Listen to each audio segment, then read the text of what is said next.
Bonsoir, bonsoir, bonjour, c'est ED Congo Basango Télévision.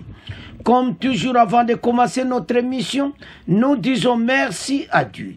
Nous disons merci à nos chers abonnés et téléspectateurs qui nous suivent partout dans le monde et en RDC. Bande Konanga, soyez les bienvenus. À la une, chers téléspectateurs, Bandeko et Yindi Mabe Bandeko, na Bandundu, et pas wapi, na porte à Kinshasa Kotoloba. Parce que guerre Bandeko, na territoire à Kenge na Kwango, ex-grand Bandundu, donc guerre à Kosakanate entre Mobondo et Fardis. Donc, nekato, comme on dirait na Est. Makambo yo, il faut totala yango malamu. Parce que tant que comme il y a un niveau où il y a un débat, parce que tu as un makambo kitoko, débat où il y a un salama, et zo laksa, banani baza sima ya guerre ou nani azo crié mon bon. Batouane de photo benga na bango na Kinshasa. Tant que batouane bazaka na Kinshasa, makambo ne bana kosala kabulu kisa batouane bocha mo libanda mboka. Fachi citation comme Moboulou. Peuple a la colère. Au moins 15 soldats de la 11e région militaire de FARDC ont trouvé la mort lors des combats survenus, tout ensemble. Dimanche 17 septembre 2023, contre les miliciens Mombondo, au village Moulosi, territoire de Kenge-Kwango. 15 militaires à Koufia. Et puis Mombondo, bakufika watu misatu. Ou bien bazolimwa, ou bien comme FARDC koka batuote. Non, où est-ce makamusu? Où est-ce complot? Le porte-parole du gouvernement provincial du Congo, Adelan Kissi, a confirmé cette information lundi 18 septembre à Radio Okapi, parlant d'un bilan provisoire. Il a néanmoins précisé que 3 Mombondos sont tombés au cours de ces affrontements. Adelan Kissi a ajouté que les villages environnants, les lieux de ces habitants de combat, se sont vidés de leurs habitants. Pendant ce temps, le vice-premier ministre et ministre de la Défense, Jean-Pierre Bemba, a alerté les membres du gouvernement sur l'exportation du phénomène Mombondo dans la province du Congo central. Entre-temps, Bemba na conseil des ministres a lobby que Zana Congo central peut va côté. Mais Bemba tinda a yepsa chiwo wi talabande ko bato bazo salani pas tellement pour na pays parce que tant que aux télémati les phénomènes Mombondo comme à niveau mususu toya ko sutu kabui mobulwa alors bah comme na Congo central Bemba le on a conseil des ministres. Il y a vendredi au 15 septembre. Dans le bien open dimanche, quel est quoi? Boyo cassé dimanche le 17. Non. C'était chez Samoboulou Bandeko. Alors, ce qu'on boyo ka débat, qu'est-ce qui pourrait expliquer cet actisme des miliciens Mombondo? Nanaza Simayango, boyo ka Norbert Yamba, directeur du cabinet, il y a vice-premier ministre de l'Intérieur et Sécurité. Oya Peter Kazadi, Tokoyoka Jean-Claude Katendi, Tokoyoka Sudi Kimputu, Alimasi expert, il y a des intentions en matière de sécurité. So l'andi bien. Gouvernement Koloba n'est que Baosala Nyon, c'est un contrôle, n'eto l'année moutia Peter Kazadi. Mais n'eto otala, gouvernement a un contrôle. Wana penda gouvernement a échoué dans Mombondo. Tout ça n'a pas caminé na Est. Tout est sous attention à Mombondo, vous éliminer ma camutu ici. Non. Pays de vivre dans le complot. Bandego ça la passe. Tout là dans le débat, beaucoup de temps avance. Qu'est-ce qui pourrait expliquer cet activisme des Mobondo? Participe au débat de ce soir professeur Norbert Yamba, directeur du cabinet du vice-premier ministre, ministre de l'Intérieur, Sécurité et Décentralisation. Professeur Yamba, bonsoir. Bonsoir, merci pour l'invitation. Maître Soudi Kimputo Limassi, expert en décentralisation et en matière sécuritaire. Maître Soudi Kimputo, bonsoir. Bonsoir Kelly. Et Maître Jean-Claude Katende qui va nous rejoindre dans un tout petit moment. Lui, il est président de l'Association africaine de droits de l'homme, AZADO, en sigle. Il est également vice-président de la Fédération internationale de droits de l'homme, FIDH.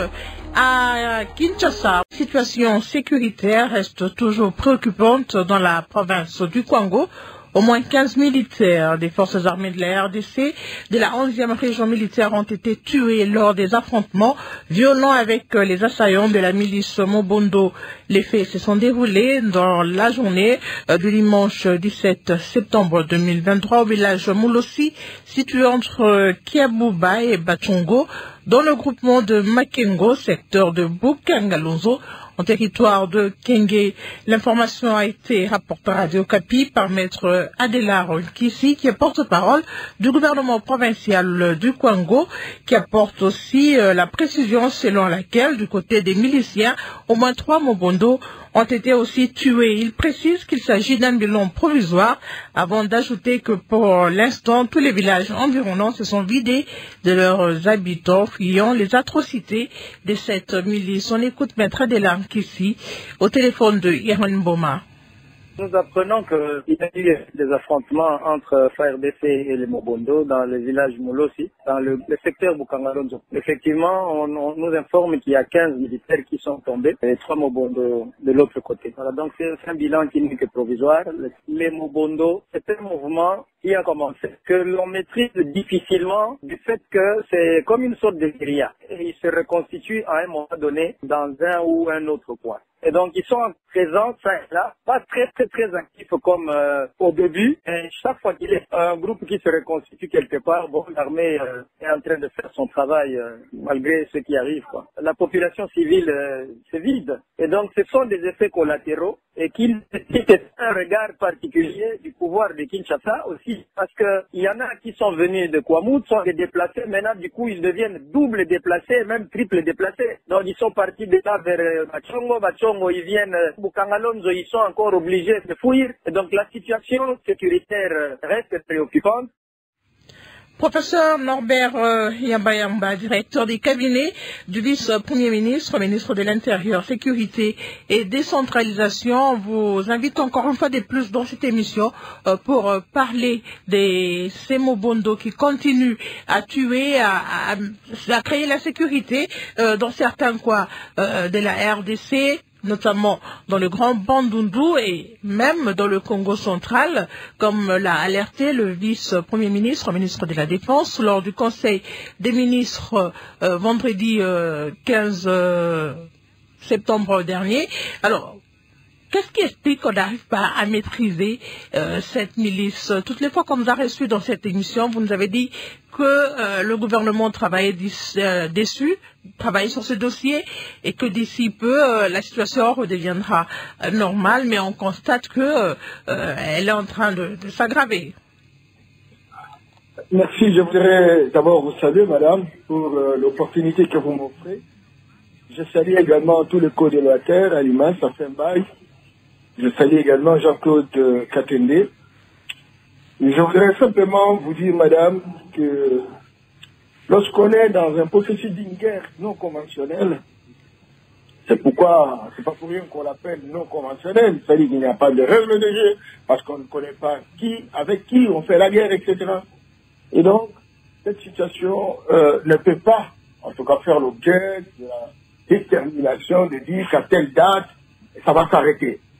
Certainement qu'on s'engage, on met tous les dispositifs en marche pour que finalement on arrête cette tragédie. Est-ce que j'ai dit la dernière fois qu'on va arrêter, je ne sais pas, au mois d'août ou de septembre? Moi, j'ai dit non. J'ai dit simplement que les dispositions ont été prises dans la perspective de combattre jusqu'au bout les Mobondo, qui est une variété d'une guerre non conventionnelle, organisée, je ne sais pas par qui, certainement qu'on s'est référé, on est parti d'un conflit foncier entre les Yaka et les Teke. Et voilà, ces conflits fonciers profitent naturellement à des personnes invisibles, comme ça s'opère à Ituri, ça s'opère au Nord Kivu, ça s'opère dans plusieurs endroits, etc. On profite d'un cordon sensible entre les différentes communautés pour que finalement, ceux qui cherchent à aggraver la situation profitent de ça pour monter d'autres stratagèmes qui aujourd'hui deviennent presque une réalité dans notre pays.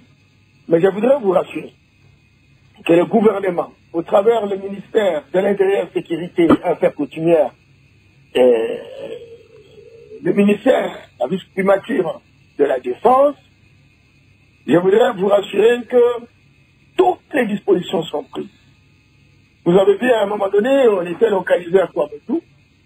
Finalement, ça s'est délocalisé pour Kabaka. Et puis finalement, c'est Maluku, Kinshasa, bien entendu, et puis au Congo central. C'est que très clairement, s'il s'agissait d'un conflit entre les Téké et les Yaka, les choses s'arrêteraient. Les choses s'arrêteraient à Kwamout. Or, aujourd'hui... Et donc, vous rejoignez ceux qui disent que ce phénomène Mobondo n'a rien à voir des conflits ou des violences communautaires entre Téké et Yaka. Non, non, les conflits intercommunautaires est une réalité. Mais les profiteurs, les prédateurs profitent des conflits intercommunautaires ou des conflits sociologiques pour que finalement ils aggravent la situation déjà précaire. Et c'est comme ça qu'ils trouvent des relais, trouvent des répondants dans ces différents endroits pour que davantage on essaye d'aggraver la situation. Mais il faut comprendre qu'on a commencé avec tout ce qu'il y a eu comme conflit entre les deux communautés. Et puis bon, voilà, on est parti dans une situation de métastage où ça quitte d'un endroit à un autre, etc.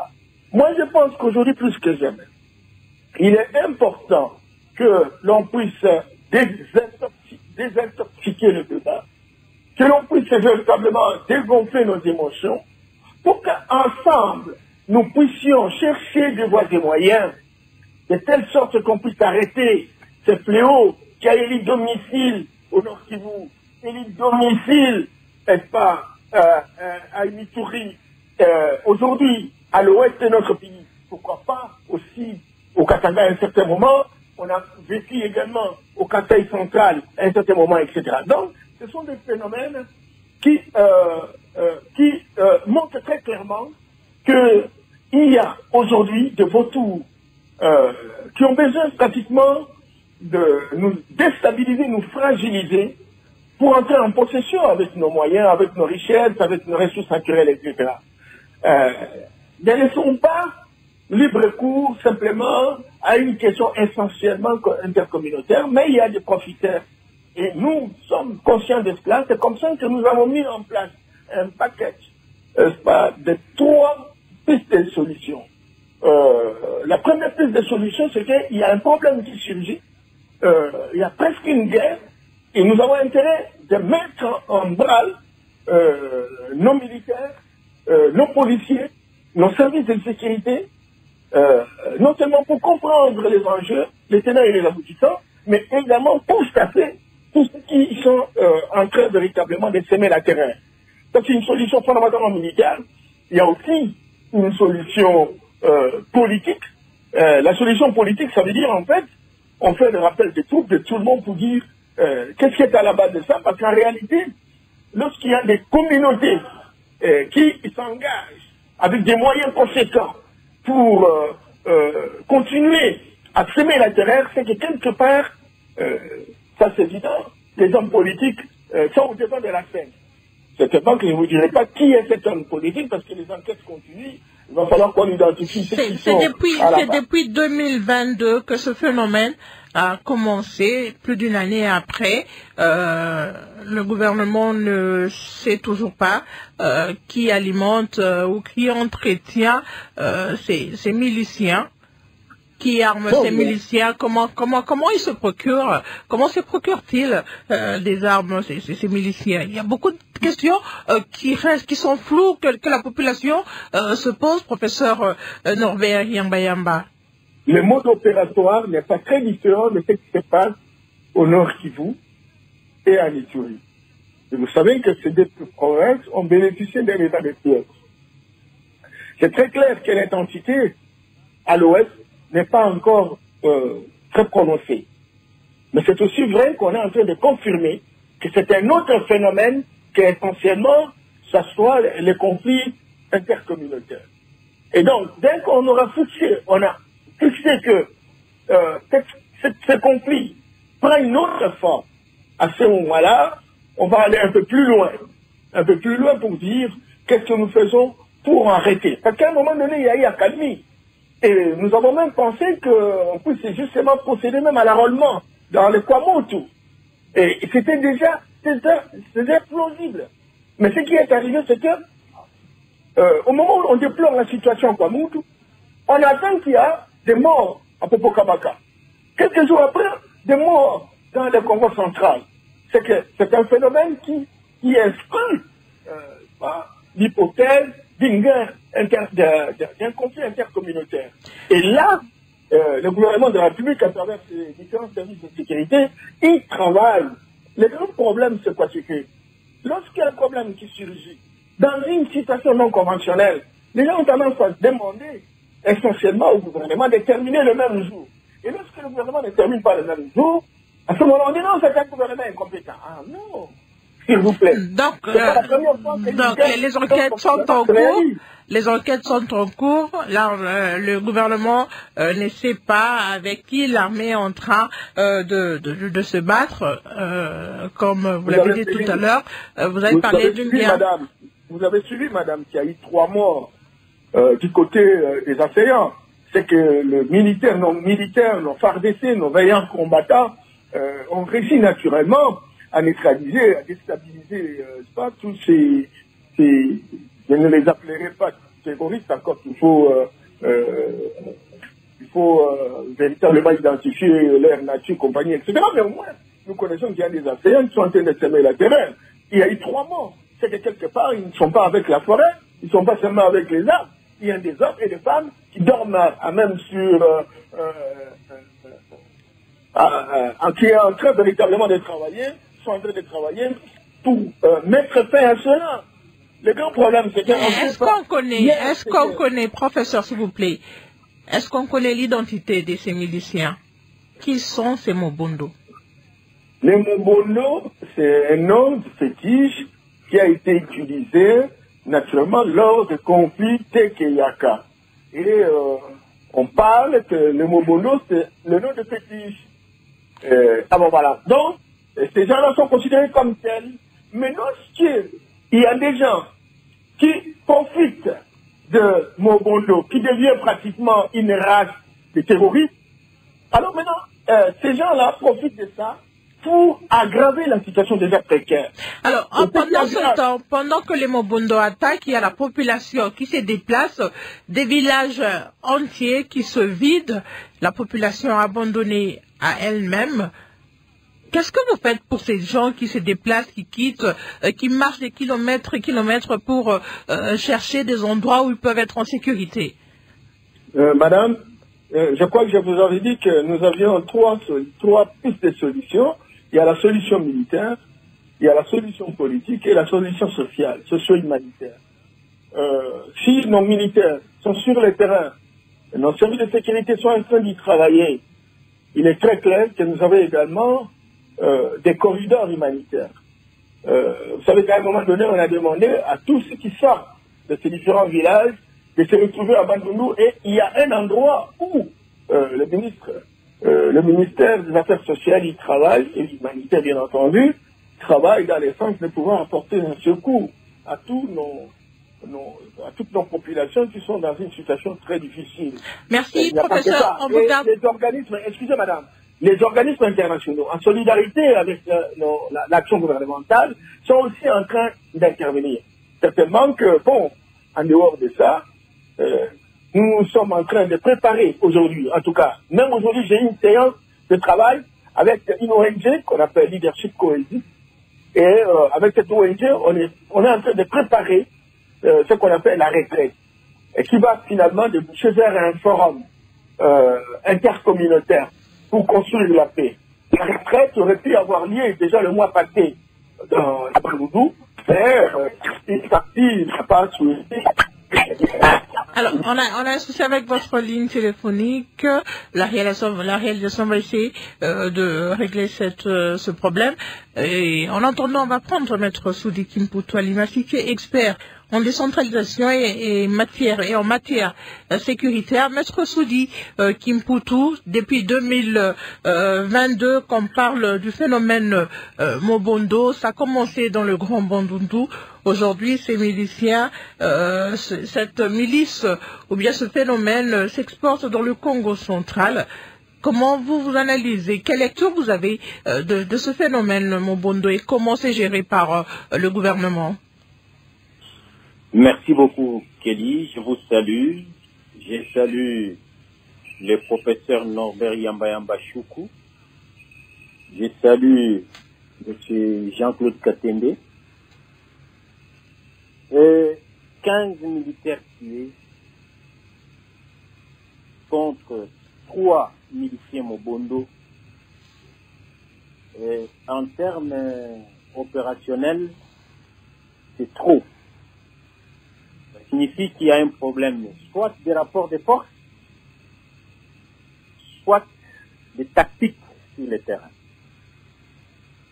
Ça veut dire que nous avons déjà un grand problème à l'ouest de notre pays, qui tend à une sorte d'importation de la question qui a compliqué la République démocratique du Congo dans sa partie orientale. La question de la milice Mobondo aujourd'hui, elle est la conséquence de l'impunité des principaux instigateurs de cette question. Malheureusement, nous sommes dans une émission et on ne peut pas citer le nom des gens ici, mais les auditeurs et les acteurs au sein des institutions savent de quoi nous parlons. Cette question a commencé par les conflits des politiciens. Ces conflits des politiciens se sont transformés en instrumentalisation des chefs coutumiers à travers ce que le professeur a appelé tout à l'heure les conflits fonciers. C'est l'instrumentalisation des chefs d'État. Il y en a qui peuvent se souvenir qu'il y a eu des affrontements dans un territoire de la province de Maïndombe. C'est la source de cette question. Et après cela, ça s'est transformé en conflit communautaire.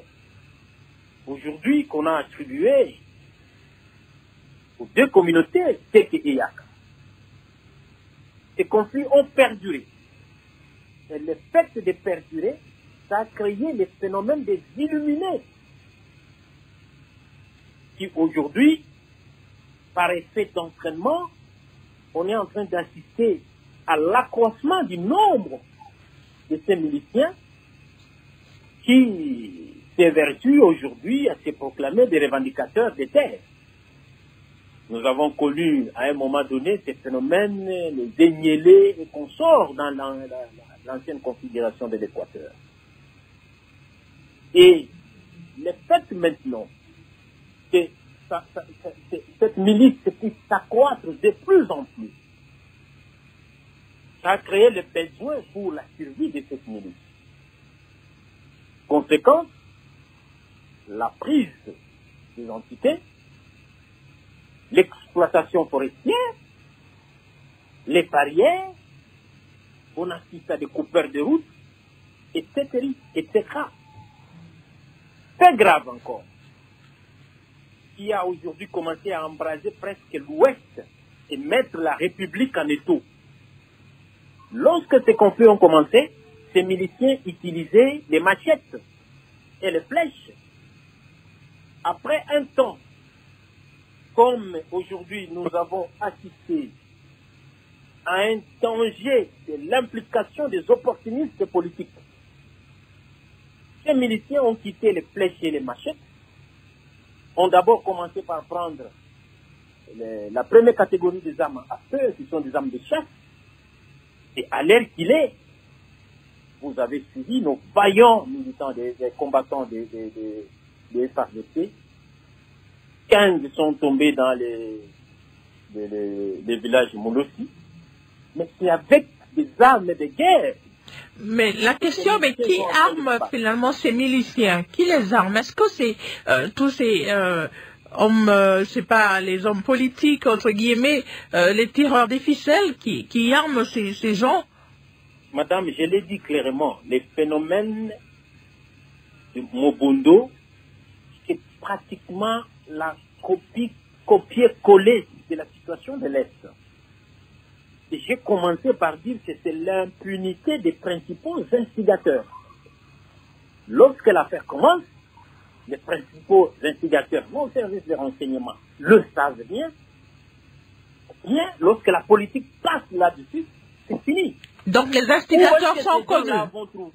Où est-ce que ces gens-là vont trouver les armes de guerre et des munitions de guerre pour attaquer notre armée?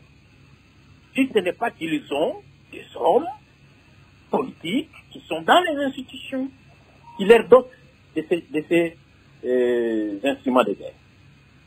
Et malheureusement,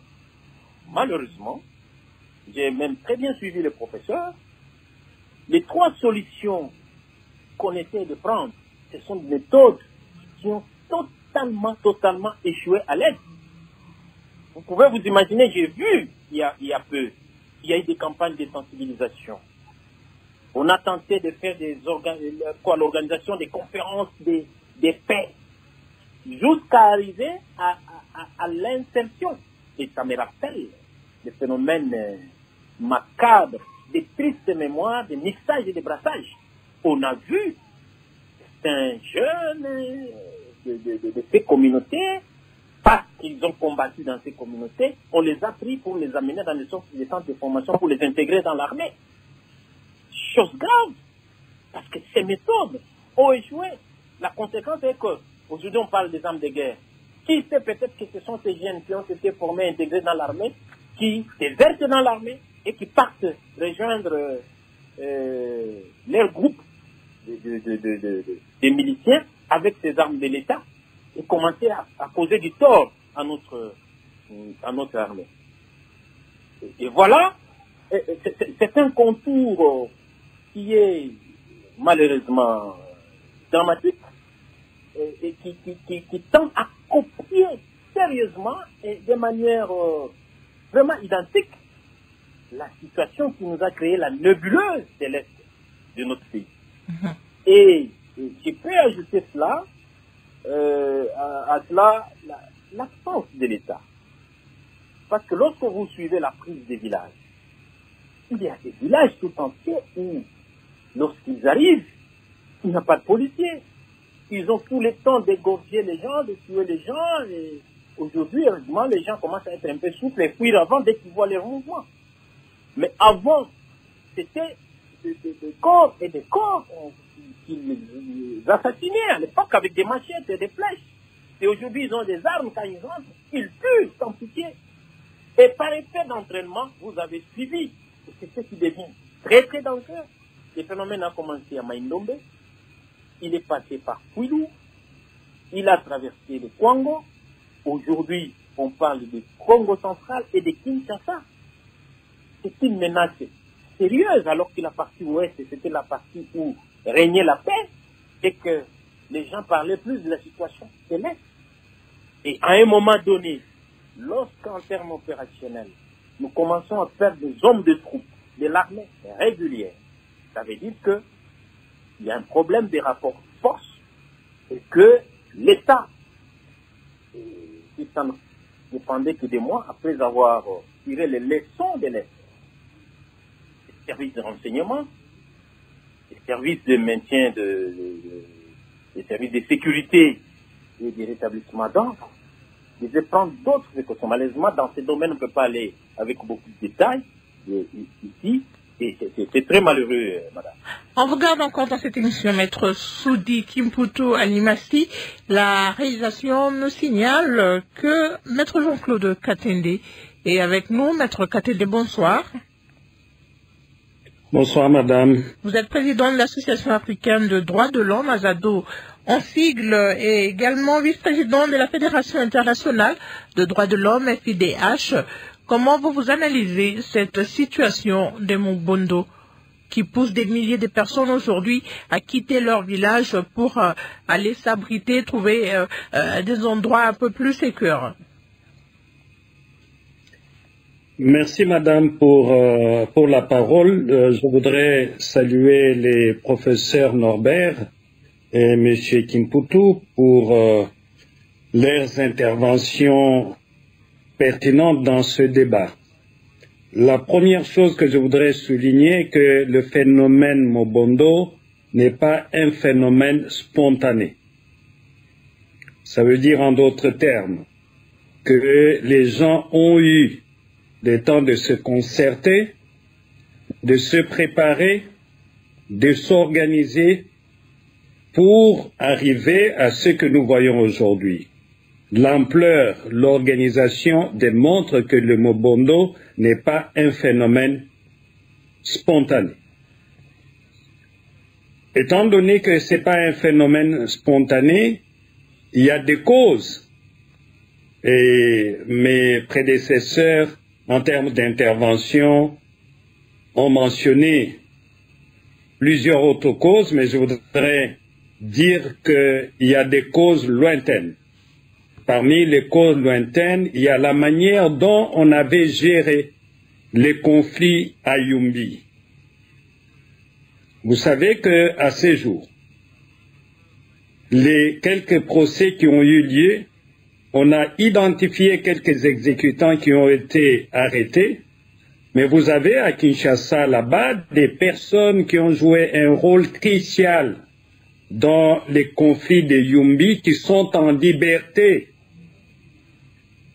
Ça veut dire en d'autres termes que l'impunité des donneurs d'ordre est une des causes lointaines de ce que nous vivons aujourd'hui. Mais il y a aussi des causes qui sont proches. Et parmi les causes qui sont proches, il y a lieu de noter que les Teke et les Umbu ont toujours vécu ensemble depuis des années. Depuis des années. Mais qu'est-ce qui fait qu'aujourd'hui, en 2022, d'un coup, un conflit éclate entre les deux communautés? C'est qu'il y a un problème qui est arrivé, et pour moi, ce problème, c'est d'abord la manipulation des hommes politiques dont certains sont à Kinshasa là-bas, que ce soit dans les conflits Umbuteke, que ce soit dans les conflits à l'est du pays, il y a des politiciens qui sont des manipulateurs. Connaissant la pauvreté qu'il y a dans le Bandundu, que j'ai déjà visité à plusieurs reprises, je vois très mal comment ces jeunes gens pourraient avoir de l'argent pour se procurer les armes. Comment ils peuvent s'organiser? Donc il y a un problème sérieux qu'on n'a jamais attaqué, c'est la manipulation des hommes politiques. Et les gens à Kinshasa se protègent en fonction de leurs intérêts politiques. On ne veut pas toucher à X et à Y. C'est encore l'impunité. Deuxièmement, en ce qui concerne les causes proches, c'est la faiblesse de nos services de renseignement, que ce soit les services de renseignement civils ou militaires. Si ces jeunes se sont constitués en miliciens, il y a eu des réunions. Pourquoi l'ANR n'était pas au courant? Soit il y a la faiblesse de nos services, soit il y a la complicité de toutes ces agences de renseignement qui sont plus forte quand il s'agit de traquer les opposants et les activistes de la société civile, mais quand il y a des problèmes sérieux comme celui-là, ils sont surpris. Et donc, il faut travailler sur ces causes-là. C'est vrai que le professeur a dit que le gouvernement est en train de contrôler la situation. J'estime que le gouvernement ne contrôle pas la situation. Ils ont envoyé beaucoup de troupes dans les Bandundu, mais on ne voit pas les résultats. Les résultats pour nous, c'est de rétablir la sécurité. Mais quand le phénomène s'exporte de Kwamut dans les autres provinces du pays, ça veut dire qu'il faut absolument voir comment l'armée s'organise. Troisième chose que je voudrais souligner, je vais m'arrêter là, c'est le fait que aujourd'hui, les organisations humanitaires n'ont pas accès à toutes ces personnes.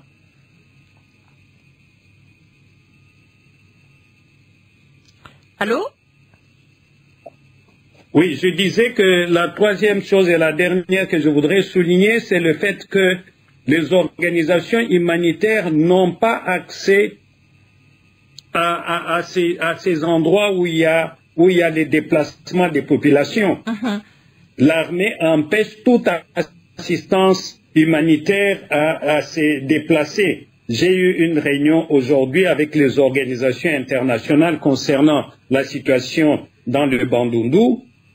Elles disent que c'est difficile d'organiser l'assistance de ces personnes dans les lieux où ils sont en déplacement parce que l'armée n'ouvre pas de corridors qui puissent permettre à ces ONG de venir en aide aux déplacés. Alors, on a le professeur Yamba Yamba dans notre émission qui va nous dire pourquoi on n'arrive pas, l'armée n'ouvre pas des corridors pour permettre aux humanitaires d'assister ces personnes.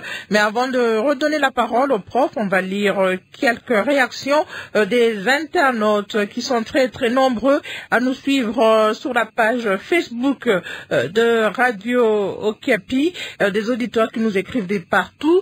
C'est le cas de Maveti Chisambika. Voilà, il est incompréhensible de constater que le gouvernement devient de plus en plus inefficace et fragile face à ce genre de phénomènes qui prennent de l'ampleur dans certaines contrées du pays qui, en dehors du M23, inquiètent la paix des Congolais aux grands mots, des grands remèdes, dit-on. Le gouvernement doit en tout cas mettre du sérieux dans ces situations.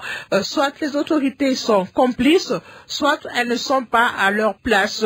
Il nous écrit depuis Lubumbashi, beaucoup d'autres aussi qui nous écrivent depuis le Tanganyika, par exemple, David Kassassé, voilà, ils sont très nombreux depuis Kinshasa aussi, Ugonda Lemba qui se pose la question où est-ce que nous sommes finalement avec des milices un peu partout dans le pays, voilà, ils sont très nombreux les internautes.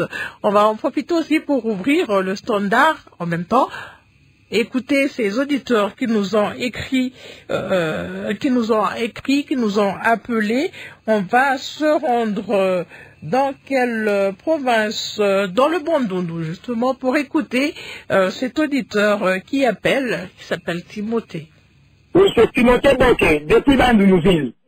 Moi, je pense, à mon avis, que cela est dû à la force de l'autorité de l'État et la volonté manifeste du gouvernement qui ne fasse que cristalliser le conflit dans tous les coins du pays. Comme vous le savez, de l'Est à l'Ouest, de Nord au Sud, les groupes armés sont en train de sillonner librement, sont en train d'opérer dans la quiétude sans être blâmés. En effet, vous savez, depuis que cette situation de Mombondo a généré en 2022, nous, la jeunesse de Maïndombe, avons décidé de pouvoir faire une marche pour interpeller les autorités afin qu'ils puissent faire quelque chose pour stopper cet activisme. Mais malheureusement, nous avions été butés par une difficulté manifeste du pouvoir en place où la vice-primature n'avait pas voulu recevoir les jeunes de Maïndombe, y compris même nos notables. Le massacre de civils, tant qu'on ne fait pas un effort pour punir ou pour tuer tous ceux qui sont en train d'enlever la population congolaise, les groupes armés vont continuer à apparaître. Professeur Yamba Yamba, réaction. Merci madame. Merci pour toutes ces réactions. Je pense que lorsqu'on a les leviers de l'État, lorsqu'on a la responsabilité de l'action publique, il faut avoir moins d'émotions, il faut être plus rationnel et se mettre au service de tous les compatriotes qui ont insuffisamment les moyens d'information et si envie de les rassurer que le gouvernement n'est pas resté, n'est-ce pas, insensible. Je voudrais, dans un premier temps, rassurer tout le monde que ce qui est reconnu comme absence de l'État, non, il n'y a pas absence de l'État. Notre pays a 26 provinces, notre pays a 1448 entités territoriales décentralisées. Vous avez les villes, vous avez les communes, vous avez les secteurs ou chefferies. Aujourd'hui, lorsque on évalue les endroits qui sont touchés, c'est très clair. Il y a le Kwamutu, effectivement, la partie ouest, qui reprend Kinshasa, une partie, le Bandundu, une partie, et Ituri, et puis le Nord Kivu. Donc, sur les 26 provinces, vous avez au moins 3 provinces touchées. Quelque part, l'État, la République, a su maintenir l'ordre, la sécurité dans les 23 provinces. C'est très important en termes de quantification et de comptabilité. Alors que lorsque vous entrez province par province, vous avez des endroits où beaucoup de territoires sont épargnés. Il y a certains territoires, certes stratégiques, qui sont touchés. Vous avez au nord Kivu, vous avez Masisi, vous avez Rutshuru. Moutatis, lorsque vous êtes à l'Ituri, ce n'est pas tous les territoires qui sont touchés. Et quand vous êtes en l'ouest, vous avez Kwamut à Kinshasa, vous avez Popokabaka, n'est-ce pas, dans les Kwango, et vous avez ce qui est arrivé dans les Congo central. Donc, en termes de quantification, en termes de statistiques, nous pouvons tirer une conclusion pour dire que l'État n'est pas absent. Parce qu'il y a des partis qui sont sauvegardés. Sinon, ils auraient pu prendre pratiquement toute la République. Ça, c'est la première chose. Deuxième chose, je voudrais aussi rassurer à tout le monde que ce qu'on est en train d'observer, cette métastase qui se ramifie à longueur de journée, est une convergence d'intérêts. La convergence d'intérêts entre ceux qui sont dans leur communauté, bien entendu, qui ont eu des petits soucis avec la gestion foncière, la gestion des espaces, certainement qu'il y a eu un problème entre les Téké et les Yaka autour de la gestion foncière. Certainement que ce conflit ne peut pas engendrer ce qu'on est en train d'observer aujourd'hui. Alors, professeur, s'il vous plaît, professeur, vous avez suivi les interventions des maîtres Katende, des maîtres Soudi. Tous disent que c'est à cause de l'impunité de certains instigateurs que ce phénomène est en train de se répandre. Les tireurs de ficelles, ils sont connus, ils sont à Kinshasa, mais il n'y a rien qui est fait pour les traquer, pour je sais pas, pour les traduire en justice. Moi, je pense que la justice, et Maître Katende le sait bien, pour être juste, elle doit mener des enquêtes, elle doit établir des responsabilités, et ce processus ne se fait pas de manière automatique, moins encore mécanique. Et donc, ces enquêtes se font, et je pense qu'au-delà de ceux qui sont réputés être Mombondo, le moment viendra où les responsabilités seront établies. Je voudrais dire également que cette convergence d'intérêts ramifie jusqu'aux gens qui ont monté des stratagèmes pour déstabiliser notre pays. N'oubliez pas cet aspect des choses. C'est pourquoi il y a récurrence de la violence en Ituri, récurrence de la violence au Nord Kivu, récurrence de la violence ici à l'ouest de notre pays. Donc, quelque part, il y a une stratégie, j'allais dire, mortelle, qui est montée pour déstabiliser notre pays. Au-delà de tout, déstabiliser les dirigeants de la République. Et tous ceux qui connaissent la géopolitique internationale savent que lorsqu'on s'engage à défendre les intérêts de la République, il est très clair que ceux qui sont reconnus comme des vautours à travers le monde, qui ont besoin véritablement de nos ressources naturelles, recrutent des hommes et des femmes. On peut les retrouver à l'extérieur, on peut les retrouver dans la sous-région, justement pour déstabiliser notre pays. Est-ce que vous voulez dire par là, professeur, que ces Mobondo seraient appuyés par des personnes qui ne seraient pas congolaises ou des étrangers? Le phénomène Mobondo, c'est un phénomène restant bien entendu, mais qui prend le mode opératoire de ce qu'on est en train de vivre à l'Ituri et au Nord Kivu. Or, au Nord Kivu comme à l'Ituri, on a connu, des forces internes, mais soutenues par les collègues, les amis de la sous-région, soutenues par les vautours internationaux. C'est très important, il ne faut pas exclure cela. Merci, professeur. S'il vous plaît, on va... J'aimerais quand même terminer pour dire que il ne faut pas dire que, bon, le gouvernement est inefficace, il y a complicité des autorités. Ben, il faut arrêter, ça paraît un peu de conneries, quoi. Le gouvernement est en train de se battre devant un phénomène non conventionnel, devant un phénomène comptant, on n'a pas la maîtrise. Hier, c'était le calme total à Kwamutu. Maintenant, ça... Merci, professeur.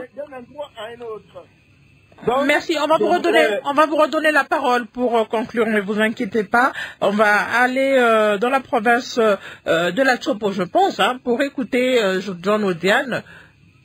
Il est plutôt à Isiro, voilà, John Odiane. C'est John Odiane à Isiro, dans la province de Bio où il est. Vraiment, la plaie de l'insécurité créée par les miliciens Mobondo dans la province de Kwango, Kwilu, Maïndombe, y compris Kinshasa, commence à nous inquiéter. Si la population et nos militaires continuent à perdre leur vie, cela prouve la faillite ou la faiblesse du gouvernement congolais dans la gestion du conflit communautaire et la légèreté dans le traitement de ce conflit. À mon avis, si les miliciens Mobondo continuent à faire la loi jusqu'aujourd'hui, les complices sont à l'extérieur.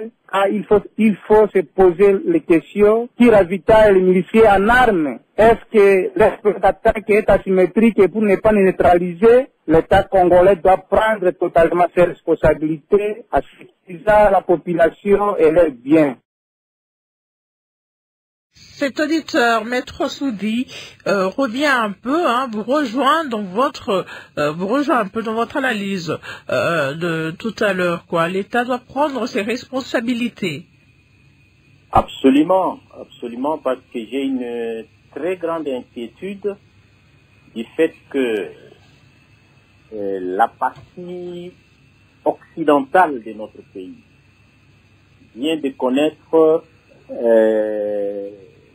les conflits qui étaient, entre guillemets, communautaires et qui se transforment en conflits armés, qui a usage d'armes à feu, d'armes de guerre, déjà. Et le fait que ça puisse traverser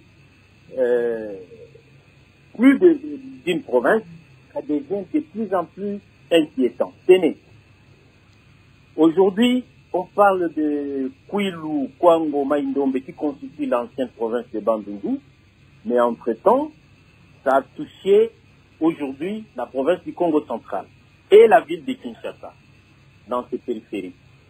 N'oubliez pas qu'au-delà de ce qui se passe aujourd'hui dans la province de l'Ituri et du Nord Kivu, il y a aussi ces genres de groupes qui émergent au niveau de la province du Kivu. Dans les maniements en territoire de Kabambare, autour d'aujourd'hui, il y a des endroits inaccessibles. Il y a des illuminés pareils qui opèrent. Lorsque vous prenez la partie nord, il y a d'abord l'éternel problème du phénomène Mbororo, qui aujourd'hui assassinent parce qu'ils sont porteurs des armes à feu, ils s'installent où ils veulent en usant des armes. Et eux, ils ont une connexion internationale. Lorsque vous prenez la partie sud, des phénomènes Bakata Katanga, jusqu'aujourd'hui n'est pas éradiqué et il est opérationnel. Vous prenez le centre J'ai parlé un peu du Maniema, mais il y a aussi un conflit très latent entre les communautés qui étaient là de la savane et de la forêt dans les Sankours. Vous descendez un peu vers le Tanganyika. Les conflits pygmées et bantous est en train d'émerger, bien qu'il y a des petites accalmies, mais il y a encore des petits foyers de tension. Et vous savez que nous avons déjà dans notre territoire les phénomènes du terrorisme international, au point que ces malfrats ont déclaré notre pays des foyers de l'État islamique en Afrique centrale. Et si ces phénomènes Mobondo, avec les modes opérationnels actuels perdus, et qu'il y avait de plus grands risques, on profite d'ailleurs pour alerter même l'ensemble de nos services pour multiplier les vigilances, parce que si, avec ces modes opératoires, il y a un lien avec ce qui se fait à l'Est, c'est fini. Ça sera le chaos total de notre pays, et nous y ferons longtemps pour trouver des voies de sortie. Merci, Maître Soudi. On va prendre le dernier auditeur qui nous appelle de Lubumbashi. Pour vous, Maître Katende. Patrick Azadi, depuis la ville de Lubumbashi, dans la province du Haut-Katanga. Je commence par condamner la mort de nos vaillants soldats sur le champ de bataille et condamne cet acte ignoble. Si l'activisme des groupes armés à l'est du pays a des soubassements pécuniers, avec à la clé l'exploitation abusive des ressources naturelles, qu'est-ce qui peut bien expliquer l'activisme de ces mouvements rebelles dans la partie ouest de notre pays, proche de la capitale? Je vois en cela des motivations politiques avec en ligne de mire les boycotts du processus électoral. Je vais soutenir mon argumentaire avec le récent propos appelant au dialogue, à la révision du fichier électoral et beaucoup d'autres discours sapant le processus électoral qui est en cours. J'en appelle à la solidarité nationale. Je demande au gouvernement de pouvoir assumer sa mission régalienne en protégeant la population, l'intégrité territoriale et que ces auteurs de ces actes ignobles soient traduits en justice et que les dommages soient réparés. Maître Jean-Claude Katende, que pensez-vous de ce point de vue, du point de vue de Patrick Kazadi? Maître Katende, je pense qu'on a perdu Maître Jean-Claude Katende. Maître Jean-Claude Katende, vous êtes là? Est-ce que vous êtes là, Maître Jean-Claude Katende? Avant de répondre à notre auditeur, je vais dire quand même que je suis inquiet par rapport aux réponses que le professeur Norbert Yamba a données. Il se satisfait du fait que, statistiquement, l'État est en train de contrôler d'autres parties du pays. Mais comme l'a démontré le confrère Kimputu, le pays est encerclé par les groupes armés. Et cette satisfaction du professeur nous inquiète dans la mesure où, même dans les endroits où il y a ces troubles, il y a des Congolais qui meurent. Il devrait en être très préoccupé quand même. Deuxièmement, le prof dit que il y aura un moment où on va établir les responsabilités. Plus d'une année après, vous estimez que le moment n'est pas encore venu pour établir les responsabilités des personnes qui sont impliquées dans ces phénomènes. Je suis totalement inquiet, moi, à voir que les Téké, les Yaka sont en train de s'entretuer et l'État ne s'empresse pas à établir les responsabilités. En ce qui concerne les observations faites par notre auditeur, je constate comme lui que ces genres de conflits se manifestent dans la plupart des cas dans les années qui sont proches des élections. Et la cause, comme je l'avais déjà souligné, c'est beaucoup plus la manipulation des hommes politiques, au sujet desquels le prof nous dit que le moment n'est pas encore venu d'établir des responsabilités. Et tant qu'on ne le fait pas aujourd'hui, ce phénomène risque de s'étendre. Et je pense que le fait que la capitale elle-même qui doit être bien protégé et menacé, cela signifie que ces gens sont bien organisés et l'État doit pouvoir réfléchir pour, n'est-ce pas, protéger le pays et surtout récupérer les quelques coins du pays qui sont pris déjà par les Mobondo. Alors, je crois que cela est très important. À court terme, Maître Jean-Claude Katende, qu'est-ce que vous proposez, par exemple, pour stopper ce phénomène? Ça sera votre conclusion. Ce que je propose pour stopper ce phénomène, il faut qu'on puisse, grâce à la justice et aux services de sécurité, identifier les personnes qui sont derrière les Mobondo. Et certaines sont à Kinshasa et on le sait bien. Maintenant, le professeur a parlé des forces internationales qui seraient derrière. Mais pourquoi il ne les cite pas? Pourquoi l'État congolais ne se plaint pas en citant ces forces internationales? Pour moi, je pense que le point de départ, c'est celui-là. Toutes les réunions qu'on peut faire entre les Teke et les Yaka ne produiront rien tant que les manipulateurs de ces populations vont continuer à vivre dans la liberté. Merci, Maître Jean-Claude Katende. Maître Soudi Kimputu, toutes les réunions entre Teke et Yaka ne produiront rien tant que les manipulateurs, voilà, ne seront pas arrêtés. Bandeko, tolandi biso nyonso wana, bango nyonso. Mengana sepela Jean-Claude Katende. Yene alobika. Jean-Claude Katende alobike. Et ça, batumo baza simanango. Et puis, échec à renseignement militaire, na renseignement ya ANR. Baza wapi. Bana wana po ba koma na niveau baza osa ba réunion. Et puis, ba arme wana. Nana zopesa bango. Bandeko za mutumo na Kinshasa, foto lukai. Et ça, mutumo na Kinshasa, oazo sala makambo. Parce que, bandeko, batouana bavanda on a plus de 100 ans. Batikala ko soana te, batikala ko koma boete, mutumoka ya crier dossier na ye, ke pino ko ya kaboye, to benga na bato. Oh. Wani ko pelisa moto. O monde basala. Passe bateke bazaba nkolo territoire. Mena le ko ya kabaya, alors bango ba ko profiter que maintenant to créer li kamobwe. Comme c'est Yinda Kaka, match en mode comme à Ghana niveau Mbutu. T'as la moto nege peli. Bandeko, ça fait mal 15 soldats. Il y a phare de Seba Koufi, 3 Mbondoka Bakoufi. Vous avez sonité. Armée à un échec. Fachi, trahison à partout. Ils ont montré clairement. Et c'est mon bon, c'est quelle capacité ils ont. Quand on a dit des besoins, ça la passe. Les Congolais, ils ont comme abouité. Le gouvernement, ça n'a contrôlé. On a peine à un échec. Tant beaucoup comme un bon doté, et ça sonne. Mais, tous autres défendre la patrie, il faut que le bateau, puis ça m'a camouana. Bazolo baki bazana Kinshasa.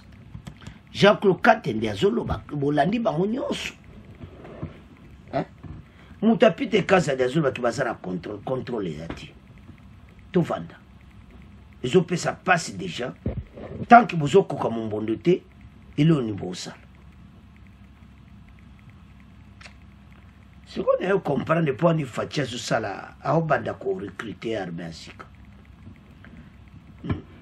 Barme ou wuti na gouvernement ou l'équipe barme ou ah non tout ça peut na ko parce que pour battre ba arme bazana ngo saka ba arme forte ici mbongo gouvernement kaka bake ba pesi bango ba arme bango batso ba arme wapi mbongo ni mwa bato ba yakabana zamba moi je connais batouana territoire wana bato bakotso ba arme wa bayaka Bakoto mbongo wapi le bin de kokatini. Bakoto mbongo wapi tous ces gens.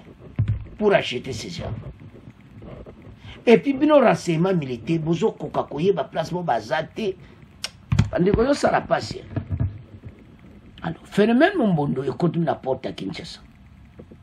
et comme le représentant Félix Atelema pour la citation bon moi n'ango pas pamba te au moins le kamunene ka M23 mais au peso ya munene ta bon moi na 15 soldats ba kufi kaka 3 mumbondo c'est-à-dire basana ba arme makasi déjà to match baluki to telem pour l'intérêt nation to dévoiler mutu nyonso homme en cravate na Kinshasa on a bateau ba batami na Kinshasa baso créer makambo yo ba kota ba ntsele bo lukisa bato wana bakanga bango il y a des complots na kati ya armée alors bande konanga eza pasi c'est à ce point comment clôturer mission na biso bon continuer ko s'abonner massivement au revoir à la prochaine.